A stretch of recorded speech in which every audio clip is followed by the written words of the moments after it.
The Nintendo GameCube was a rebellious console that changed the gaming medium forever. Like many others, I hold the GameCube so close to my heart and I want to show it some extra love today. So in this video, we'll take a look at the rise and fall of the GameCube, exploring its unique design, successful games, and ultimate demise. Known in pre-production as Project Dolphin, the GameCube was Nintendo's fourth home console. Announced at Space World 2000 with a release date in Japan of September 14th, 2001, the successor to the wildly popular Nintendo 64 had some massive shoes to fill. Expectations were high, but unfortunately, the launch titles were lackluster at best. Luigi's Mansion, Super Monkey Ball, and Wave Race are fine games in and of their own right, but not quite what Nintendo fans were hoping for. Especially after being shown some impressive Zelda and Mario 128 demo footage alongside the GameCube's reveal. This was a huge blow considering the release of the console was so highly anticipated.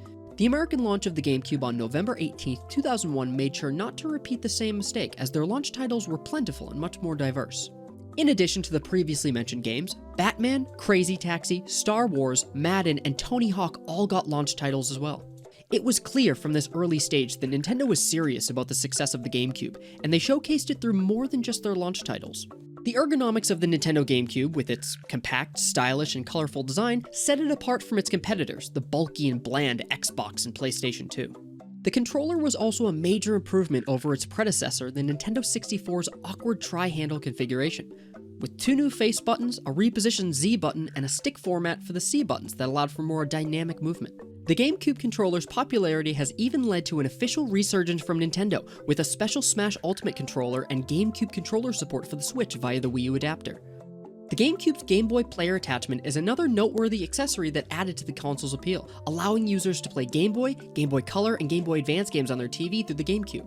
The power of the GameCube compared to its competitors was a concern, however, with bright colors and portability meaning little if it couldn't keep up with the likes of the PlayStation 2, which had already produced acclaimed games like Grand Theft Auto 3 and Metal Gear Solid 2. The GameCube's graphics card was dubbed Flipper, a nod to the Project Dolphin codename.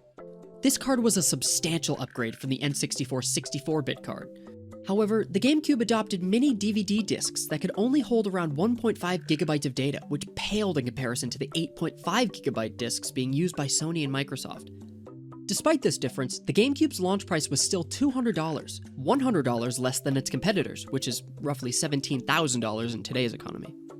This price deficit between Nintendo and their rivals wasn't quite enough to close the gap, however. To this day, the PS2 remains the #1 best-selling console of all time at 155 million units, which is an absolute wash compared to the GameCube's 22 million. Even the Xbox had the GameCube beat out with its 24 million units sold, but that still lands the GameCube at the 16th best-selling home console ever. Despite their dry sale numbers, Nintendo did incredible work with what they had. They had already demonstrated their ability to create legendary games with minimal storage on the N64, such as Banjo-Kazooie and Super Mario 64. With nearly 25 times more space to work with for the GameCube, Nintendo was able to pump out classics in this new era of gaming as well. Super Smash Bros. Melee, Wind Waker, Super Mario Sunshine, Pikmin, Metroid Prime, Animal Crossing, the bangers just keep coming. Along with all of these timeless titles, Nintendo blindsided the masses when they did the unthinkable, forming partnerships with rival companies like Sega and Capcom. Games like Resident Evil 4 and Sonic Adventure seeing releases on a Nintendo console blew the minds of audiences worldwide. These partnerships blasted the doors wide open for third-party developers to get their games on Nintendo hardware, setting the precedent for collaboration between game companies in the future. But with greatness always comes decline. The final years of the GameCube were a struggle compared to its rivals due to its lack of online capabilities. In 2005, the successor to the GameCube was revealed as the Nintendo Wii. Featuring unique motion controls and generating worldwide hype, many consumers opted to wait for the new console's release instead of purchasing a GameCube. Even the highly anticipated release of The Legend of Zelda Twilight Princess was initially slated to be a GameCube exclusive, but was ultimately released on the Wii as well, further diminishing the GameCube's relevance in the console market. Despite this, the GameCube's legacy lives on as a beloved console among gamers everywhere. As successful as the Wii became, the GameCube paved the way and allowed the Wii to pick up where it left off. Would we have Super Mario Galaxy if it weren't for Super Mario Sunshine? Thanks to the GameCube, that's a question we'll never need answered.